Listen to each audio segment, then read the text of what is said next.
Assalamualaikum, sahabat Pandawa Meratus. Salam Nusantara. Terima kasih kepada Anda semua yang telah subscribe, menonton, menyukai dan membagikan link channel ini. Saya doakan semoga Anda semua diberi panjang umur, sehat walafiat, dan diberi keberkahan rezeki lahir batin di dunia dan di akhirat. Amin. Allahumma amin. Dalam kesempatan ini, kita masih membahas kisah perjalanan spiritual Wali Agung Ibrahim bin Azam dengan mengangkat judul 7 Keramat Wali Agung Ibrahim bin Azam, Rahasia Doa Mustajab. Sebelumnya mari kita bersama-sama membaca surah Al-Fatihah untuk beliau. Amin Allahumma amin. Jami bin Ayan Al-Fara menceritakan, saudaraku menyuruhku untuk menemui Ibrahim bin Azam. Adapun saudaraku adalah seorang penggembala kuda di padang Sahara. Dia mengisi kantong kulit dengan tepung halus, kurma, serta memberikan aku daging bakar. Saudaraku berkata, berikanlah kantong itu kepada Ibrahim bin Azam dan sampaikanlah salam dariku. Jami bin Ayan Al-Fara berkata, aku pun pergi menemui Ibrahim bin Azam setelah sholat Asyar. Ternyata Ibrahim bin Azam sedang berada di dalam hutan. Aku lalu melihat kudaku, kemudian aku duduk menunggu Ibrahim pulang ketika matahari hampir terbenam. Dan dia membawa pikulan di atas pundaknya dengan mengenakan pakaian dari kulit kasar dan dia selalu berenang. Mereka berkata, Ibrahim telah datang, dan mereka telah memanaskan segenggam bubur untuknya, juga menyiapkan kurma acwa dan menyediakan untuknya 3 bagian. Aku kemudian berdiri dan mengucapkan salam kepadanya serta menyampaikan salam saudaraku. Ibrahim berkata kepada sahabat-sahabatnya, berikanlah rasa gembira untuk saudaranya. Aku berkata, aku telah melihatnya, dan meletakkan kantong di hadapannya seraya berkata, ini adalah hadiah dari saudaraku untukmu. Ibrahim bertanya kepada sahabat-sahabatnya, kapan datang orang ini? Mereka menjawab, setelah Asyar. Ibrahim berkata, mengapa kalian tidak memakannya? Ibrahim melanjutkan, bentangkanlah barang bawaanku. Kemudian dia mengeluarkan apa yang ada di dalam kantong lalu dia berkata, panggillah si Fulan, panggillah si Fulan. Selanjutnya dia berkata kepada mereka, makanlah.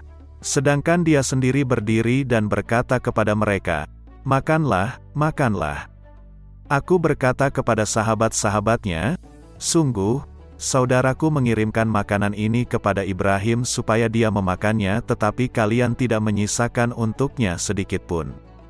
Sahabat-sahabatnya berkata, Ibrahim hanya makan 3 roti yang terbuat dari gandum dan garam kasar, setelah itu dia mengimami kami sholat Isya. Selanjutnya dia akan terus ruku, sujud dan tafakur hingga subuh. Kemudian dia mengimami kami sholat subuh dengan wudhu yang dia gunakan ketika sholat Isya. Ahmad bin Al-Fadl Al-Aki menceritakan kepada kami, dia berkata, aku mendengar ayahku berkata, Ibrahim bin Azam melewati Kaisariah dan dia telah mendapatkan upah 1 dinar dari hasil menjaga kebun anggur. Tiba-tiba dia mendengar teriakan seorang wanita. Ibrahim bertanya, ada apa dengan wanita itu? Mereka berkata, wanita itu melahirkan. Dia berkata, apa yang bisa dilakukan untuk wanita itu? Mereka berkata, dia dibelikan gandum, minyak, daging, dan madu. Ibrahim lalu membelanjakan uangnya. Dia membeli keranjang kemudian memenuhi keranjangnya dengan gandum. Setelah itu dia membeli minyak, gajih, dan madu, serta daging. Dan dia mengangkatnya di atas pundaknya ke depan pintu seraya berkata, ambillah. Ayahku berkata, Ibrahim mencari tahu wanita itu. Ternyata mereka adalah keluarga yang paling miskin di kota Kisariah, dan yang paling giat beribadah.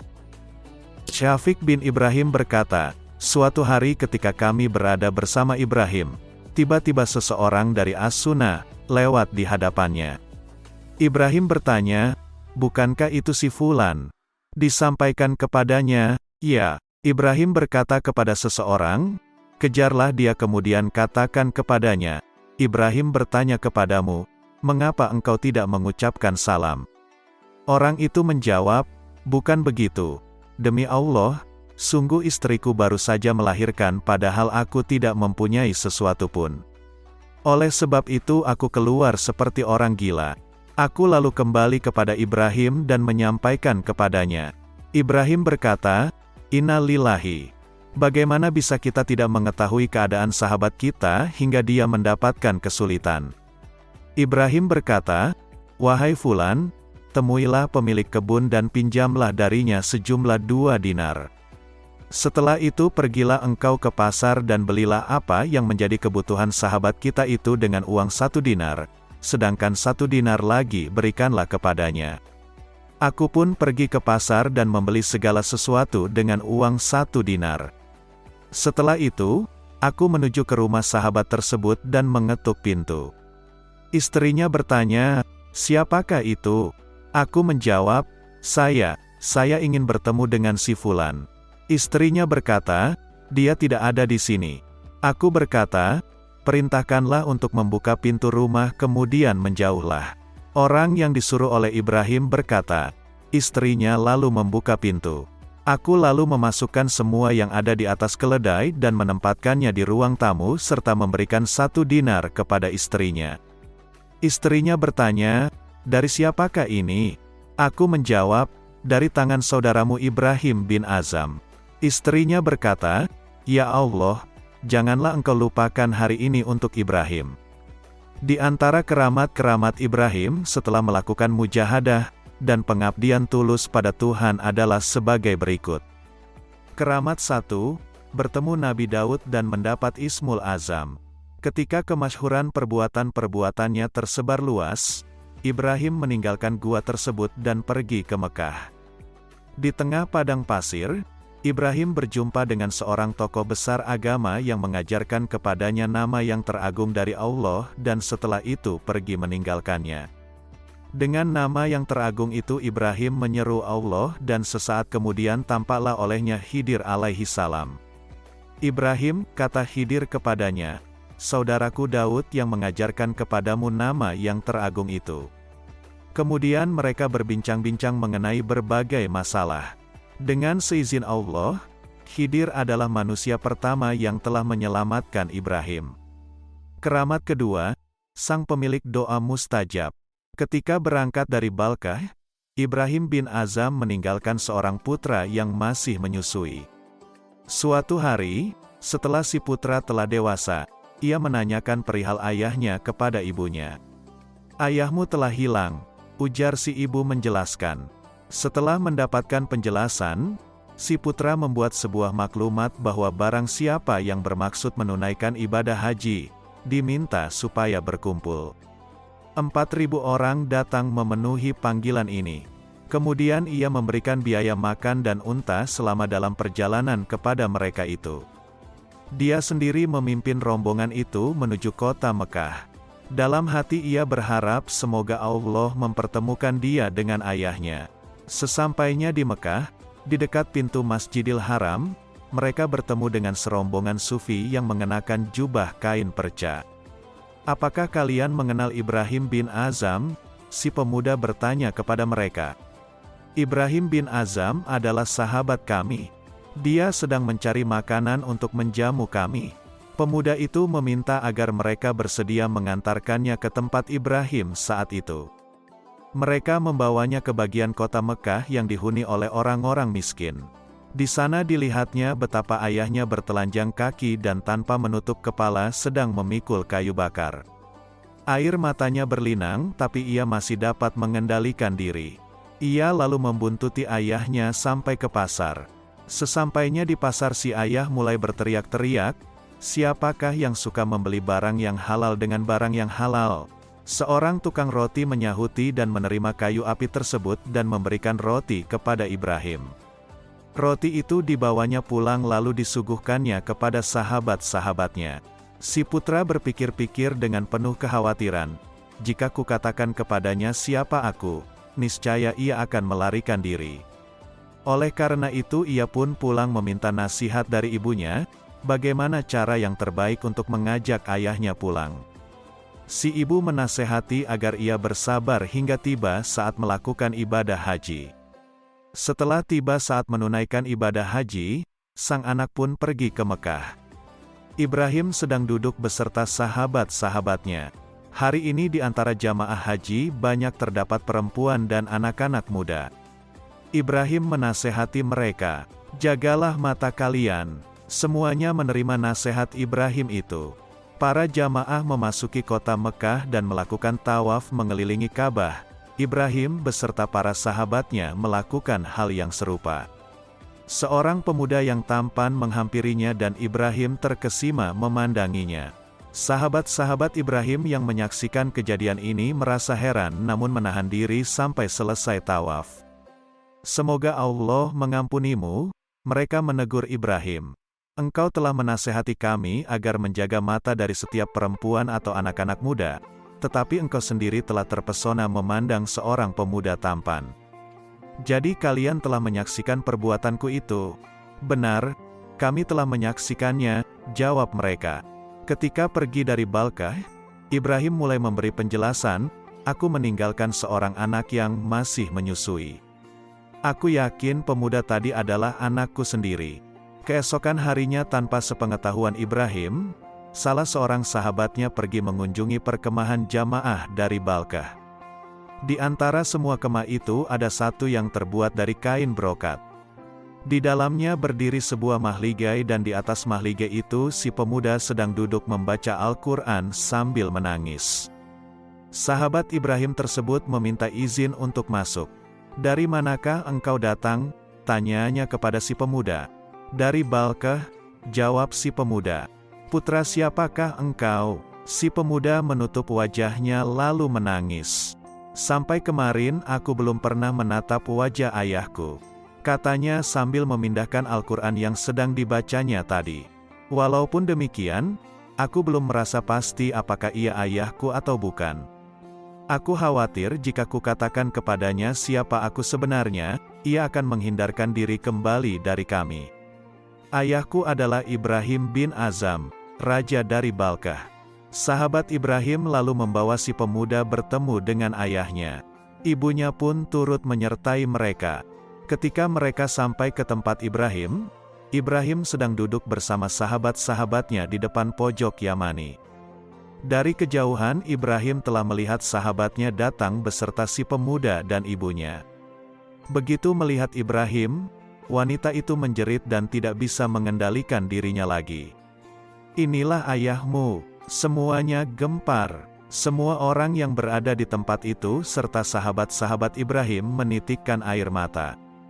Begitu si pemuda bisa menguasai diri, ia segera mengucapkan salam kepada ayahnya.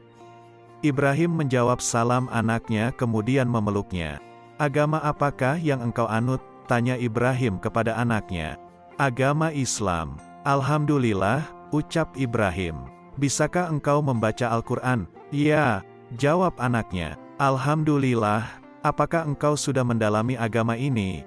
"Sudah." Setelah itu Ibrahim hendak pergi tetapi anaknya tidak mau melepaskannya. Ibunya meraung keras-keras. Ibrahim menengadahkan kepalanya dan berseru, "Ya Allah, selamatkanlah diriku ini." Seketika itu juga anaknya yang sedang berada dalam pelukannya menemui ajal. "Apakah yang terjadi Ibrahim?" sahabat-sahabatnya bertanya.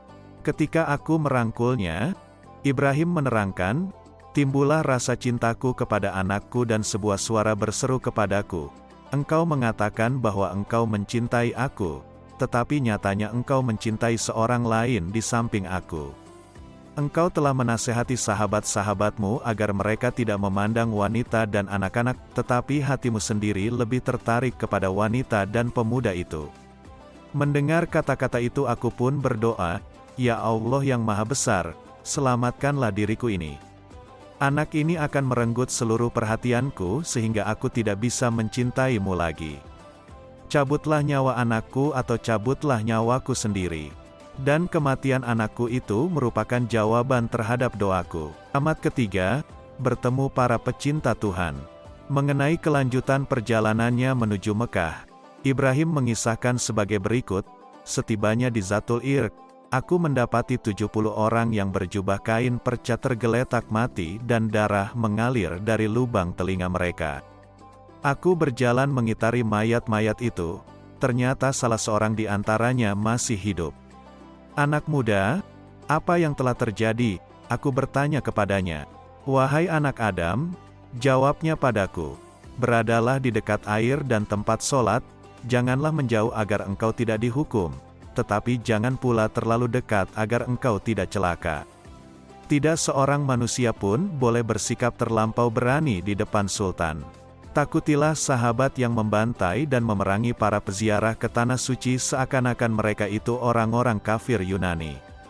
Kami ini adalah rombongan sufi yang menembus padang pasir dengan berpasrah kepada Allah dan berjanji tidak akan mengucapkan sepatah kata pun di dalam perjalanan, tidak akan memikirkan apapun kecuali Allah, senantiasa membayangkan Allah ketika berjalan maupun istirahat, dan tidak peduli kepada segala sesuatu kecuali kepadanya. Setelah kami mengarungi padang pasir dan sampai ke tempat di mana para peziarah harus mengenakan jubah putih, Khidir alaihi salam datang menghampiri kami. Kami mengucapkan salam kepadanya dan Khidir membalas salam kami. Kami sangat gembira dan berkata, "Alhamdulillah, sesungguhnya perjalanan kita telah diridai Allah, dan yang mencari telah mendapatkan yang dicari, karena bukankah manusia suci sendiri telah datang untuk menyambut kita?" Tapi, saat itu juga berserulah sebuah suara di dalam diri kami, "Kalian pendusta dan berpura-pura. Di mana kata-kata dan janji kalian dahulu? Kalian lupa padaku dan memuliakan yang lain. Binasalah kalian, aku tidak akan membuat perdamaian dengan kalian sebelum nyawa kalian kucabut sebagai pembalasan dan sebelum darah kalian kutumpahkan dengan pedang kemurkaan. Manusia-manusia yang engkau saksikan terkapar di sini, semuanya adalah korban dari pembalasan itu. Wahai Ibrahim, berhati-hatilah engkau. Engkau pun mempunyai ambisi yang sama. Berhati-hatilah atau menyingkirlah jauh-jauh. Aku sangat senang mendengar kisah itu. Aku bertanya kepadanya, tetapi mengapa engkau tidak ikut dibinasakan? Kepadaku dikatakan, sahabat-sahabatmu telah matang sedang engkau masih mentah. Biarlah engkau hidup beberapa saat lagi dan segera akan menjadi matang. Setelah matang engkau pun akan menyusul mereka. Setelah berkata demikian ia pun menghembuskan nafasnya yang terakhir. Keramat keempat, memiliki budak ajaib. Ibrahim berkisah, pada suatu ketika aku membeli seorang budak. "Siapakah namamu?" tanyaku padanya. "Panggilanmu terhadapku," jawabnya. "Apakah yang engkau makan? Makanan yang kau berikan untuk kumakan. Pakaian apakah yang engkau pakai? Pakaian yang engkau berikan untuk kukenakan. Apakah yang engkau kerjakan? Pekerjakan yang engkau perintahkan kepadaku. Apakah yang engkau inginkan? Apakah hak seorang hamba untuk menginginkan?" Jawabnya, "Sungguh celakalah diriku ini," ujarku kepada diriku sendiri, "seumur hidup engkau adalah hamba Allah. Kini ketahuilah bagaimana seharusnya menjadi seorang hamba." Sedemikian lamanya aku menangis sehingga aku tidak sadarkan diri. Amat kelima, mendengar percakapan malaikat. Selesai menunaikan ibadah haji, Ibrahim bin Azam berniat berziarah ke Masjid Al-Aqsa di Palestina. Untuk bekal di perjalanan, dia membeli 1 kilogram kurma dari pedagang tua di dekat Masjidil Haram. Setelah kurma ditimbang dan dibungkus, Ibrahim melihat ada sebutir kurma yang tergeletak di dekat timbangan. Dia menyangka kurma itu adalah bagian dari kurma yang dibelinya, maka ia memungut dan memakannya. Setelah itu dia langsung berangkat menuju Masjid Al-Aqsa. 4 bulan kemudian, Ibrahim bin Azam tiba di Al-Aqsa. Seperti biasanya, ia memilih tempat beribadah di sebuah ruangan di bawah kubah sakra. Di situ dia melaksanakan sholat dan berdoa dengan penuh khusyuk. Tiba-tiba dia mendengar percakapan 2 malaikat tentang dirinya. Itu Ibrahim bin Azam, ahli ibadah yang zuhud dan warak yang doanya selalu dikabulkan Allah, kata malaikat yang satu. Tetapi sekarang tidak lagi. Doanya ditolak. Karena 4 bulan yang lalu dia memakan sebutir kurma yang jatuh dari meja seorang pedagang tua di dekat Masjidil Haram, kata malaikat yang kedua. Astagfirullahalazim, seru Ibrahim beristighfar. Dia sangat terkejut. Jadi selama 4 bulan ini, ibadahnya, salatnya, doanya, dan mungkin amalan-amalan lainnya tidak diterima Allah gara-gara sebutir kurma yang bukan haknya. Dia langsung berkemas dan berangkat lagi ke Makkah, untuk meminta kehalalan pedagang penjual kurma atas sebutir kurma yang telah ditelannya 4 bulan lalu. Begitu sampai di Makkah, dia menuju tempat penjual kurma itu. Namun tidak dia temukan pedagang tua itu, melainkan seorang pemuda yang sudah menggantikan tempatnya. 4 bulan lalu aku membeli kurma di sini dari seorang pedagang tua. Tutur Ibrahim kepada pemuda itu, kemanakah dia sekarang? Dia sudah meninggal sebulan lalu, aku sekarang meneruskan pekerjaannya berdagang kurma, jawab anak muda itu. Innalillahi wa inna ilaihi rajiun. Kalau begitu kepada siapa aku meminta penghalalan? Lantas Ibrahim bin Adham menceritakan peristiwa yang dialaminya dan anak muda itu mendengarkan dengan penuh perhatian. Selanjutnya Ibrahim berkata, engkau sebagai ahli waris orang tuamu itu, maukah engkau halalkan sebutir kurma milik ayahmu yang terlanjur aku makan tanpa seizinnya? Bagiku tidak masalah, insya Allah aku halalkan, kata pemuda itu, tetapi entah dengan saudara-saudaraku yang jumlahnya 11 orang. Aku tidak berani mengatasnamakan mereka mempunyai hak waris yang sama denganku. Di manakah alamat saudara-saudaramu? Biar ku temui mereka satu persatu, kata Ibrahim. Setelah meminta alamat mereka masing-masing, Ibrahim bin Adham pergi menemui mereka satu persatu. Walaupun jarak mereka berjauhan, akhirnya selesai juga permohonan maaf Ibrahim. Semua setuju untuk menghalalkan sebutir kurma milik ayah mereka yang termakan Ibrahim bin Adham. 4 bulan kemudian, Ibrahim bin Adham sudah kembali berada di bawah kubah sakra. Tiba-tiba dia mendengar 2 malaikat yang dulu terdengar lagi bercakap-cakap di antara mereka. Itulah Ibrahim bin Adham yang dianya tertolak gara-gara makan sebutir kurma milik orang lain. Malaikat yang satunya menjawab, oh, tidak. Sekarang doanya sudah makbul lagi. Dia telah mendapat penghalalan dari ahli waris pemilik kurma itu. Diri dan jiwa Ibrahim kini telah bersih kembali dari kotoran sebutir kurma yang haram karena masih milik orang lain. Sekarang dia sudah bebas. Keramat ke-6, dicintai dan bertemu orang soleh. Satu waktu, Ibrahim bin Adham melakukan perjalanan ke suatu tempat. Ia pun melewati kota Syam. Di suatu malam yang hujan, ia memutuskan untuk menginap salah satu masjid di sana. Ketika ia sedang terlelap, marbot masjid membangunkannya, bangunlah, masjid ini akan aku tutup. Ibrahim mengutarakan sebuah alasan bahwa ia adalah seorang yang melakukan perjalanan, musafir, dan membutuhkan tempat bermalam. Namun si marbot tidak menerima alasan dan keberatannya sama sekali. Pasalnya, di masjid itu, lampu dan tikar seringkali hilang dicuri orang.